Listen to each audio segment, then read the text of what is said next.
천지를 빌리는 거 여섯 번째 시간입니다. 오늘 에스겔 빌론 10장에서 33장을 통하여 이스라엘의 심판과 회복에 대해서 변론해 보도록 하겠습니다. 에스겔 성경을 통하여는 하나님께서 절대적인 주권으로 완전한 성전을 이루어서 완전한 복락을 주시고 있는 것이 하나님의 뜻이다 이렇게 말씀을 드렸는데요. 에스겔에 보는 것은 하나님께서 강하게 하신다는 뜻으로 인간 종말에 말세의 사명자를 뜻했다 이렇게 볼 수 있습니다.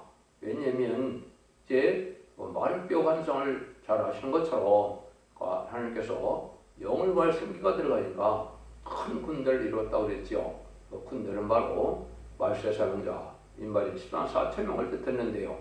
그런 거랑 마찬가지로 소망이 없는 인간들에게 하나님의 성령의 역사로 말미암아 하나님께서 완전한 복락을 인간에게 주기를 원하신다.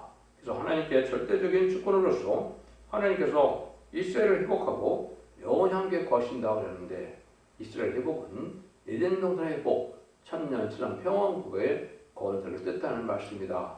이렇게 말씀을 드렸죠. 그 말씀들이 이제 구체적으로 또 이제 나오게 되는데요. 그래서 지금까지는 에스겔서 9장에 살육하는 기계를 가진 5사람과 먹으러 걸지 않은 서기관이 나온다고 그랬죠. 이것이 인간 종말인데 5대 강국이 핵무기를 갖고 나오는 때가 인간 종말이며 또 먹그릇지 않은 서기관은 인간 종말에 서책 사명장을 나타나서 하나님의 비밀을 알려주는 문서운동을 하게 된다 이렇게 말씀했는데요. 그것이 여러분들이 이제 이러한 비밀을 알게 되는 사명자와 사명자의 기대자가 또 나와서 그 지위를 전하게 되는 것이 하나님의 방법이다 이렇게 말씀을 드렸습니다. 모든 연수는 다 이루어지고 예표가 있는 것이기 때문에 알파 오메가 역사를 알면 하나님의 정확히 우리가 알 수가 있다 이렇게 말씀을 드렸습니다. 그래서 모든 성경은 하나님으로 동고동락하는 놀라운 사랑 속에 한 나라를 이룬 것이 하나님의 뜻인데 먼저 지상 평화왕국을 이루고 그 다음에 백부자 심판에 무공세계에서 하나님으로 영원히 동고동락하는 놀라운 영혼의 행복을 누리게 하는 것이 하나님의 사랑의 완성이다 이렇게 볼 수가 있다고 말씀을 드렸습니다. 근데 이제 10장에서는 여호와 영광에 불을 취하는 일이 나타나지요. 그것이 말세에 설명되는데 기독교의 역사는 것은 성령의 역사가 없으면 되지를 않죠. 그래서 모든 것은 성령의 역사고 성령은 불로 표현되기도 하고 성령은 그런데 이른비 성령과 늦은비 성령의 역사가 있다는 것도 반드시 아셔야 되거든요. 초림들을 영접한 성령은 이른비 성령의 역사고 초림들을 영접할 성령의 역사는 늦은비 성령의 역사는 것도 아셔야 되는데 이걸 잘 분별하지 못함으로 지금 하나님 앞에 은혜 받는 것이 무엇인지를 알지 못할 때 우리가 지금 왔다 이렇게 볼 수 있죠. 10장에서 1절에서 8절을 먼저 보겠습니다. 이에 내가 보니 그릇들 머리 위에 궁창에 남보석 같은 것이 나타나는데 보좌 형상 같더라. 하나님이 가는 배우시며 사람에게 일러가서되 너는 그릇 바퀴 사이로 들어가서 그 속에서 숯불을 두 손에 가득히 움켜가지고 성읍 위에 엎드라 하시매 그가 내 목전에 들어가더라. 그 사람이 들어갈 때 그릇들은 성전의 우편에 섰고 구름은 안뜰에 가득하며 여호와의 영광이 그룹에서 올라 성전 문지방에 임하니 구름에 성전이 가득하며 여호와의 영화로운 광채가 뜰에 가득하였고 그릇들의 날개 소리는 바깥들까지 들리는데 전능하신 하나님의 말씀하시는 음성 같더라. 하나님이 가난의 옷을 입은 자에게 명하시기를 바퀴 사이에 곧 그릇들 사이에서 불을 취하라 하셨으므로 그가 들어가 바퀴 옆에 있는 섬에 한 그룹이 그릇들 사이에서 손을 내밀어 그 그릇들 사이에 불을 취하여 가는 옷을 입은 자에게 주매 그가 받아가지고 나가는데 그릇들 날개 위에 사람의 손 같은 것이 나타나더라. 그 중에서 가는 옷을 입은 서기관이 나타난다는데 여기에 이제 또 나오죠. 이것은 인간 영혼의 하나님의 비밀을 알려주는 말세 서책 설명자다. 그래서 첫 번째는 이제 사도 바울이 14권의 편지를 통하여 그리스도의 비밀을 알렸고 그다음에 한 종을 통하여 아름다운 소식이라는 이자 4장 9절에 죽지 않고 시작하고 죽지 않고 표성처는 영원한 복음에 말세의 복음을 전하는 역사가 있는데 이것이 바로 먹그릇지 않은 서기관이고 그 사명이 기대자가 또 이제 진리의 시인의 다음주를 마지막으로 전해서 이 변론대로 순종하고 변론대로 이제 말씀을 지켜 행하면 원죄자분들의 결과에서 이제 죽장과 새 시대가고 주장과 변성체라는 남은 백성으로 천년왕국의 축복을 누리게 하는 것이 하나님의 방법이라는 것을 말씀을 드렸는데요. 여기서도 이제 내 생명사의 뜻, 내 생명의 뜻대로 이제 행하는 것인 건데 불을 받아서 하나님의 뜻을 이루는 것은 이거는 성령의 불이다 이렇게 볼 수 있습니다. 왜냐면요, 다른 성경에서는 심판과 소멸형을 받는다고 이사 4장 3절에 또 얘기를 했죠. 또 이제 요에서 2장 19절에는 남종과 여종에게 하나님의 신을 부어준다고 했죠. 그 신발 느린 성령의 역사로 7명을 뜻한 것이거든요.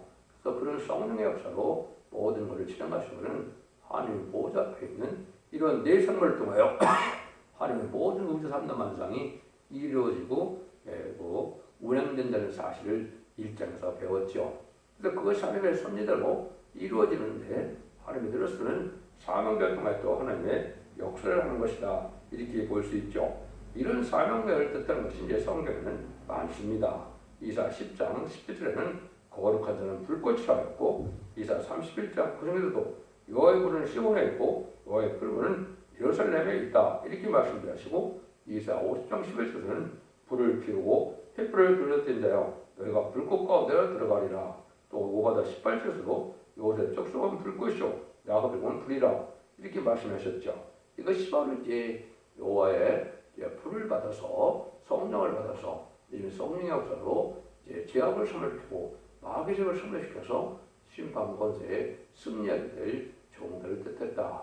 이것은 이제 결국은 계시록 7장에서는 이제 인을 가진 종이 이제 하나님의 종들의 임을 쳐서 십자가의 사청을 지키게 되죠. 이것이 바로 이제 변성도고 병마땅 군대고 하늘 군대고 여의 군대고 이렇게 되는 겁니다. 이런 일 중에서 하나님은 세상을 심판하고 이들의 축복을 주시는 것이 하나님의 뜻이다. 이렇게 볼 수가 있습니다. 그래서 히브리서 12장 29절에 보면 우리 하나님은 쇠고라는 불이십니다. 에스겔서 1장 26절 이하에 보면 하나님은 불로 계셔서 인간이 잘 볼 수도 없지만은 불의 상태로 하나님이 임재하시는 걸 우리가 알 수가 있죠. 보좌에 계시는 걸 우리가 알 수가 있죠. 이런 걸 본다면 인간이 알 수는 없어도 하나님의 불의 역사로 이렇게 하셔서 하나님 그 불을 인간에게 준 건데 그거는 인간들이 이제 성령이라 이렇게 말씀하는 거다 이렇게 보면 맞겠습니다.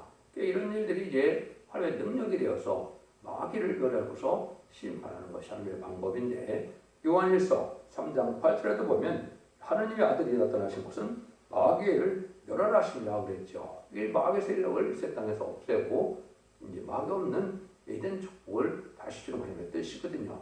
이게 이제 말세 사명자의 사명이고 그것이 인간적으로 마지막 한 일의 동안에 이루어지는데 그 이루어질 날이 이제 임박한 때가 돼서 모든 성경을 이제 알게 하고 전하게 하는 일이 있는 것이다 이렇게 보면 됩니다. 11장에는 그래서 예루살렘이 심판을 받고 회복되는 것을 말씀했는데요. 11장 10절 보겠습니다. 너가 칼에 엎드려질 것이라 내가 이스라엘 평중에서 너희를 국물하리니 너희가 나를 여호와인 줄 아리라. 또 11장 19절 21절에 보면 내가 그들에게 일정한 마음을 주고 그 속에 새 신을 주어 그 몸에서 굳은 마음을 제하고 부드러운 마음을 주어서 내 윤례를 쫓지만 내 규례를 지켜 행하게 하리니 그들은 내 백성이 되고 나는 그들의 하나님이 되리라. 그러나 미운 것과 가져간 것을 마음으로 쫓는 자는 내가 그 행위대로 그 머리에 갚으리라. 나 여호와의 말이니라. 놀라운 일이죠. 이것이 이제 심판하고 있는 동안 회복인데 성령을 받아야 된다. 여러분들이 기독교에서 은혜 받았다는 것은 사실은 성령을 받는 걸 뜻했죠. 부족을 하는 것도 은혜지만 성령을 받지 않고는 안 되는데 성령을 받으면 여기서 하는 것은 일체한 마음으로 부드러운 마음이 된다. 예수님이 오냐고 겸손하니까 예수님의 형상을 닮아가야 되겠죠. 또 하나님께서는 공의와 사랑이 있으니까 공의와 사랑을 품성을 닮아가는 것이 하나님 참된 종이다. 인간이 티끌먼지 같으니까 온전하지 못하지만 그렇게 자꾸 하나님께서 은혜를 주어서 인격을 갖춰서 이제 하나님의 백성도 삼고 하나님의 종도 삼아서 하나님은 영원한 복락을 누리는 것이 하나님의 뜻이다. 하나님의 영광을 누리게 하고 하나님의 영광을 누리게 하는 것을 하나님의 또 영광으로 받아들이시니까 그게 얼마나 우리에겐 고마운 일이 되겠습니까? 그런 일들이 이제 돼서 새로운 시대가 올 것을 얘기를 한 거죠. 이것은 이제 제가 잠깐 말씀드린 것처럼 정한 때가 있는데 로마서 11장에 보면 사도 바울이 청감나무와 돌감나무를 얘기하면서 청감나무를 비우고 돌감나무를 접붙였다고 그랬죠. 그것이 이제 청감나무는 유대인들을 뜻했는데 육적 이스라엘 백성들이 배임을 당하고 이방인 우리가 가지가 되어서 접붙임을 하서 우리가 열매를 맺죠. 그래서 11장 25절에 보면 형제들은 너희가 스스로 지혜 있다함을 면치게 하여 이 비밀이 너에게 오르기를 내가 원치 않으니 이 비밀은 이방인의 충만한 수가 들어오기까지 이스라엘의 털은 완악하게 된 것이라. 예수님이 성도들에게 은혜로 오셨지만은 십자가에 못 박혀 죽인 죄가 육적 이스라엘 백성들에게 있죠. 그래서 아직도 주님을 영접하지 않는데 이방인의 충만한 수가 찬다. 입맞은 10만 4천 명이 타게 되면 그들에게 회개하는 영이 가게 돼 있다. 이 말씀을 드렸죠. 그것이 이제 스가랴 12장 10절에 보면 내가 다윗의 집과 예루살렘 거민에게 은총과 강구하는 심령을 부어주리니 그랬죠. 강구하는 심령이다. 이제 성령 뜻한 겁니다. 이제 성령의 역사로 이제 회개를 해서 2000년 전에 십자가 못 박힌 예수님이 성경대로 연대로 오신 예수님이었다. 이걸 회개해서 이제 예비처럼 인도받음으로 새시대 백성의 축복을 누리게 된다 이 말이죠. 이런 일들이 이제 있어서 이스라엘이 예루살렘 회복된다 이렇게 표현한 거고 이거는 궁극적으로 에덴 동산을 이제 축복을 뜻한 것이다.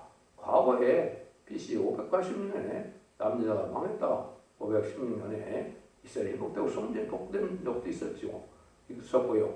또 AD 70년에 로마 장군 디도에서 예루살렘이 멸망당하고 나라가 없는 나라가 됐다. 1948년 5월 14일 이스라엘이 건국됐죠. 이스라엘 회복 이렇게 두 번이나 분명히 있었지만은 인간적인 회복은 에덴 동산의 축복을 얘기하는 것이 이스라엘 회복을 뜻하는 것이 아닌데 기독교는 아직도 그런 방향으로 지금 알고 있는데 그거는 잘못된 생각입니다. 하나님은 만민의 하나님이 되신 것이고 기독교 하나님이 되신 것이 육적 이스라엘 하나님만이 된 것이 아니죠.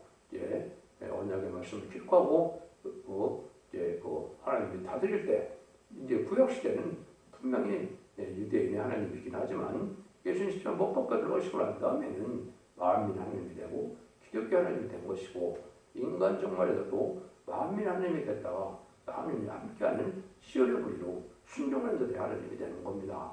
그래서 남은 백성이 새시대 축복을 누리게 되는 것이 하나님의 역사의 방법이다. 13장에서는 거짓 선지자가 이제 많이 나오는 이것은 종말인데 종말을 받게 이것은 망한다는 말이죠. 한번 13장 2절 3절을 보겠습니다. 인자야 너는 이스라엘 예언자를 예언하는 선지자를 쳐서 예언하되 자기 마음에서 나는 대로 예언하는 자가에게 말하기를 너희는 여호와의 말씀을 들으라. 주 여호와의 말씀에 본 것이 없이 자기 성령을 따라 예언하는 우매한 선지자에게 화했을진다. 성경 화했을진다는 이 심판받는다 이 말입니다. 근데 자기 마음에 나오는 대로 예언하는 거짓 선지자가 많이 되는 거죠. 하나님의 참된 종이고 참된 선지자라면 예언서의 식을 본문 그대로 전해서 하나님의 뜻대로 이루어지는 것을 전해야 이게 참종이 바늘이지 자기 환상과 깨시나 꿈이나 또 자기 마음에서 나오는 대로 전하는 것이 그게 이제 선지자가 아니고 거짓 선지자가 하나님은 이렇게 말씀하시죠. 이걸 이제 6절에서 9절에 보면 또 말씀하시죠. 여기서 말씀하실 때 말씀하실 또 하는 자들이 허탄한 것과 거짓된 점괘를 보며 사람으로 그 말이 굳게 이루기를 바라거니와 여호와가 보낸 자가 아니라 너희가 말하기는 여호와의 말씀이라 하여도 내가 말한 것이 아닌지 어찌 허탄한 묵시를 보며 거짓된 점괘를 말하는 것이 아니냐. 그러므로 나 주 여호와가 말하노라. 너희에게 허탄한 것을 말하며 거짓된 것을 보였은즉 내가 너희를 치리라. 나 주 여호와의 말이라. 그 선지자들이 허탄한 묵시를 보며 거짓 것을 점쳤으니 내 손이 그들을 쳐서 내 백성을 보내 들어오지 못하게 하며 이스라엘 족속의 호적에도 기록되지 못하게 하며 이스라엘 땅에서도 들어오지 못하게 하리니 너희가 나를 요한지라리라. 자꾸 그런 강조하시죠. 17절에서 또 말씀하세요. 또 인자 너희 백성 중 자기 마음에서 나는 대로 예언한 부녀들을 대면하여 줘서 예언하여 이르기를 주 여호와의 말씀에 사람의 영혼을 사냥하고자 하여 방석을 모든 팔뚝에 끼어 빼고 수건을 키가 큰 데나 작은 자의 머리에 외어 만드는 부녀들에게 화 있을진더 너희가 어찌하여 내 백성의 영혼을 사냥하면서 자기를 위하여 영혼을 살리려 하느냐. 너희가 두엉금의 보리와 두어조각의 떡을 하여 나를 내 백성 가운데서 욕되게 하며 거짓말을 고지듣는 백성에게 너희가 거짓말을 지어서 죽지 않을 영혼을 죽이고 살지 못할 영혼을 살리는도다. 이런 말씀하셨는데 자기 마음대로 점괘처럼 거치고 왔다는 것을 자꾸 전하는 것은 다 거짓 선지자고 하나님 보낸 적이 없다는 것이죠. 하나님은 진리하는 이기 때문에 모든 예언 선지자에게 성경 본문을 책임지고 본문들이 역사하신 하나님이거든요.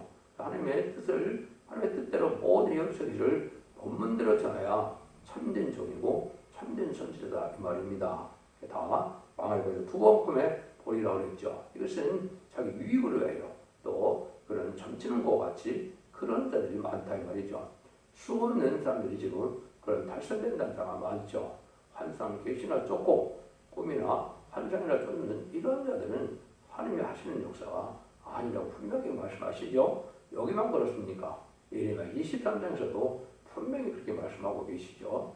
그래서 인간 정말에는 말씀을 전하는 참된 선지를 만나야 되는 것이지 자기 환상과 계시고 꿈과 이러한 몽사 같은 걸 얘기하는 것은 다 거짓 선지다. 하나님 이렇게 말씀하시죠. 그래서 이런 것들은 결국 나중에 오벨 황충해날 때 다 화를 받게 되죠. 그래서 전산점에 들어가면 37개월 동안 참된 선지의 말을 듣는 자들은 입맞은 13만 4천 명이 되고 오벨 황충해날 때는 거짓 선지를 따라가는 이런 자들은 황충의 피를 당해서 기름을 받게 되고 후 3년만에 빠져서 짐승의 피를 받고 짐승의 피를 받은 자들은 대제장의 기름을 받다 아마겟돈 최종 천멸당한 것이 하나님의 심판의 방법이죠. 그런 일들을 지금 미리 경고하는 말씀이다라고 이렇게 받아들여도 되겠죠. 14장 의인도 자기 생명만 건진다.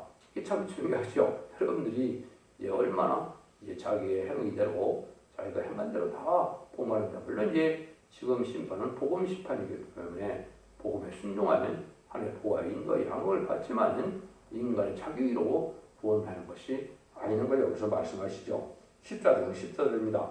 비록 노아 다니엘 욕 이 세 사람이 거기 있을지라도 그들은 자기의 의로 자기 생명만 건지리라. 다 여호와의 말이니라. 이런 말씀하시죠. 이것은 자기 행위대로 하는 것이고 인만 10만 4천 명은 가족적인 축복을 받게 되지만 인간의 개인적인 의로는 남을 구원할 수 없다. 자기가 행한 대로 복을 받고 화를 받는다 이 말이죠. 또 이런 말 또 하시죠. 비록 노아 다니엘 욥이 거기 있을지라도 나의 삶을 두고 맹세하느니 하오니 그들은 자녀도 건지지 못하고 자기 의로 지키되 자기 생명만 건지리라. 나 주 여호와가 말이니라 하시니라. 주 여호와께서 가라사대 내가 나의 네 가지 중한 벌 곧 칼과 기근과 사람 짐승과 온역을 예루살렘에 함께 내려 사람과 짐승을 그 중에서 끊으리니 그 해가 더욱 심하지 않겠느냐. 칼과 기근과 연병으로 짐승으로 친다 그랬죠. 짐승은 북방 공산당 세력을 뜻한 것이고 칼은 전쟁이고 기근은 식량난이 오게 되고 온역은 연병을 친다. 이래서 합당치 않는 천멸당하는 것이 인간 영혼의 심판의 방법이다. 이 말씀을 스바냐 1장 3절에서는 내가 사람과 짐승을 진멸하고 공중의 새와 바다의 고기와 거치가는 것과 악인들을 아우러 진멸할 것이라. 내가 사람을 지면에서 멸절하리라. 나 여호와의 말이라. 그래서 합당치 않은 데는 다 이렇게 멸망시키고 전멸시킨다. 이렇게 말씀하시죠. 이게 심판대에 되는 일이고 이것이 아마겟돈 때 다 이런 말씀이 응하게 되죠. 15절에서는 불에 던질 뗄감 같은 예루살렘 집입니다. 이것은 기독교인이 성령을 받아서 성령의 열매를 맺고 예수님을 품성을 담아서 예수의 향기가 나는 이러한 종이 아니면 이러한 성도가 아니면 소용이 없다는 것이죠. 그들은 다 불에 뜰 화목과 같다. 이 포도나무는 이제 지금으로 말하면 이제 기독교인을 얘기한 것이고 옛날로 말하면 유대인을 얘기한 것이죠. 그래서 포도나무는 맛이 있어야 포도나무의 가치가 있지. 포도나무는 딴 때는 전혀 쓸 수가 없다 이 말이죠. 기독교인이 이러한 참된 빛과 소금의 역할을 할 수 있는 이런 사람이 돼야 하나님께서 긍휼을 받고 복을 받는 것이지. 소금도 맛을 이루고 빛이 어둠이라면 소용이 없다 이 말이죠. 이런 것들을 이제 포도나무로 말씀하신 것이다. 여호와의 말씀이 내게 맑았으되 인자야 포도나무가 모든 나무보다 나은 것이 무엇이라. 산림 중에 이런 나무 가운데서 있는 포도나무 그 가지가 나오는 것이 무엇이라. 그 나무를 가지고 무엇을 제조할 수 있겠느냐. 그것으로 무슨 그릇을 걸 무엇을 만들 수 있겠느냐. 불에 던질 화목이 될 뿐으로 불이 모두 끝을 살고 그 가운데 태웠으며 그게 무슨 소용이 있겠느냐. 이것이 이제 합당치 못한 기독교인은 망하고 불탈 수밖에 없다는 것을 포도나무로 지금 말씀하신 것이다. 이렇게 볼 수 있는 것이죠. 그래서 18절에도 보면 자기의 죄로 다 죽게 된다. 모든 영혼이 다 내게 속하니라. 아비의 영혼은 내게 속한 아들의 영혼도 내게 속하나니 보험되는 영혼이 죽으리라. 이걸 가지고 이제 이단에서는 영혼의 불멸을 부인하지는 그 뜻이 아니죠. 성경대로 죽는다는 말은 지옥 간다는 말이 죽는다는 말입니다. 음배 간다는 말이 죽는다는 말인데, 그래서 우리가 자기 죄 때문에 이렇게 죽게 된다 이 말이죠. 이 시점에서는 뭐냐? 내 이름을 욕되게 하지 마라. 그래서 하나님께서는 안식일에 표징을 주었다. 하나님께서는 안식일을 지키는 거고 너희가 내 백성이기를 구별하겠다 이 말씀하시죠. 지금으로 말하면 이거는 주의를 말하는 거죠. 주의를 우리가 거룩하게 잘 지켜야 하나님의 백성의 표징이 된다. 이렇게 우리 말씀을 하고 있는 겁니다. 그래서 우리가 안식일을 통하여 지금은 주의를 통하여 하나님의 백성이 아니냐 이걸 하나님이 구분할 수 있다 이렇게 말한 것이거든요. 10절 10절 공유만 보겠습니다. 그러나 내가 그들로 애굽 땅에서 나와서 광야에 이르게 하고 사람의 중량은 그러나 삶을 얻을 내 윤리를 지며 내 규례를 알게 하였고 또 나는 그들에게 거룩히 하는 여호와인 줄을 알게 하려 내가 내 안식일을 주어 그들에게 낯사이에 표징을 삼았느니라. 주의를 지키는 걸 보면 기독교인이 아니냐를 알 수 있다 이 말이죠. 이런 식으로 여러 가지 말씀하시는데 이런 것은 우리가 이제 주의를 잘 지켜서 은혜를 받고 성령 충만함을 이루는 것이 이 시대에 참된 복이다 이렇게 볼 수 있는 거죠. 이 11장에서는 여호와 칼이라는 말이 나오죠. 이것은 결국은 말씀의 칼로 세상을 심판하게 될 것을 말씀하셨는데요. 여기 보면 인자는 얼굴을 예루살렘을 향하여 성읍을 향하여 소리내어 이스라엘 땅을 쳐서 일어나라. 이스라엘의 땅에서 이르기를 여호와의 말씀에서 내가 너를 대적하여 내 칼을 집에서 빼어 의인과 악인을 내게서 끊을지라. 내가 의인과 악인을 내게서 끊을 터임으로 내 칼을 집에서 빼어 불을 혈기 있는 자를 이런 남에서부까지 치리니 불을 혈기 있는 자는 다 나 여호와가 내 칼에서 빼어 낸 줄을 알리라. 칼이 다시 꽂히지 아니하리라 하셨다라. 이거는 이제 악인들은 다 말씀대로 죽는다는 뜻입니다. 그래서 기독교인 것은 은혜를 받아서 인간성적인 성이 죽고 죄과를 떠난 것과 상관없는 놈이 돼서 거룩한 자가 되어서 복을 받는 것인데 진리에 순종하고 말씀에 순종하는 자는 결국은 망하게 된다. 이런 말씀을 하시고 있다. 이렇게 볼 수 있는 것이죠. 33장에서는 이제 뭘 말씀하시느냐? 선지자에는 임무와 책임이 있다. 하나님께서 예수께서 파수꾼을 쌓은 것은 우리에게 파수꾼을 쌓았는데 파수꾼을 세워서 전하여야 책임을 벼는다 이거죠. 회개할 백성들이 많은데 전하지 않음으로 망하게 된다면 그 핏값을 파수꾼에서 쌓는다 이 말이죠. 그래서 이것은 하나님의 종들은 전할 책임이 있는 것이죠. 그것이 바로 이제 다신의 사명자들이 인마진 신앙 4,000명이 되는데 온 생에 다 전하기 위해서 알게 하고 회개하면 그래서 돌아와 살게 되는 것이고 회개하지 못하면 망하게 되는데 근데 전하지 않아서 회개하지 못한다면 파수꾼에게 책임이 있다 이렇게 말씀을 하는 겁니다. 그래서 우리가 그걸 우리가 잘 알아야 되고 악인과 의인은 어떻게 구분이 되느냐. 의인이 또 죄를 범하면 망하게 되는 것이고 악인이라도 회개하고 돌아오면 산되는 것입니다. 그런데 이거를 잘 생각하셔서 지금 이 시대에 재림제가 오실 때 어떤 믿음을 갖는 것이고 어떤 회개 어떤 열매를 맺어야 하나님의 복을 받는 것을 생각해 볼 필요가 있다고 기절만 말씀을 드리겠습니다. 그리고 인자야 너는 이스라엘 족속에 이르기를 너희가 말하여 이르되 우리가 허물과 죄가 이미 우리에게 있어 우리도 그 중에서 쇠피하니 어찌 능히 살리고 하거니와 주 여호와의 말씀에 나의 쌈을 두고 맹세하노니 나는 악인의 숨는 것을 기뻐하지 아니하고 악인이 거기서 돌이켜 떠나서 사는 것을 기뻐하노라. 이스라엘 족속아 돌이키고 돌이키라. 너희 악한 길에서 떠나서 너희 어찌 죽고자 하느냐 하셨다라. 인자야 너는 민족에게 이르기를 의인이 범되는 날에는 너희가 구원치 못할 것이요 악인이 돌이켜 그 악에서 떠나는 날에는 그 악에 엎드러지지 못할 것인즉 의인이 범되는 날에는 그 의로 인하여 살지 못하리라. 이 말씀 아시죠? 아무리 악한 자도 빨리 회개해서 들어가면 살게 되고 의인이라고 죄에 빠져 죄로 살게 되면 망하게 된다는 것이죠. 그래서 이런 것은 우리가 말씀을 직접 잘 회개해서 이때는 회개가 열매를 맺어서 이 시대는 원대적인 해결해서 영혼권의 구원을 받게 되고 남중 남은 백성으로 세세 축복을 누리게 되는데 순종치 않는 자는 칼과 휘견과 연봉으로 짐승으로 망하게 돼서 심판에 살지 못한다는 것이죠. 그래서 에스겔 성경을 통해서도 우리가 세상을 심판하고 예전 동안을 축복하는 것이 하나님의 사랑인 것을 여러분 잘 깨달으시고 이 시대에 예언의 말씀을 읽고 듣고 지켜야 사랑의 방주, 은혜의 방주, 구원의 방주에 타는 것이며 그것이 바로 첫대기 완전변의 역사라는 사실을 아셔야 됩니다. 기독교가 영혼권을 끝을 맺는 것이 절대적으로 아니고 영혼권의 권으로 남은 백성이 되어서 세시의 축복을 누리는 데 되는 것이 기독교의 종말의 역사인 것입니다. 여러분들 잘 분별해서 자손 만대의 축복을 누리는 복된 종들과 성령님들이 다 되시기를 예수님으로 간절히 축원드립니다.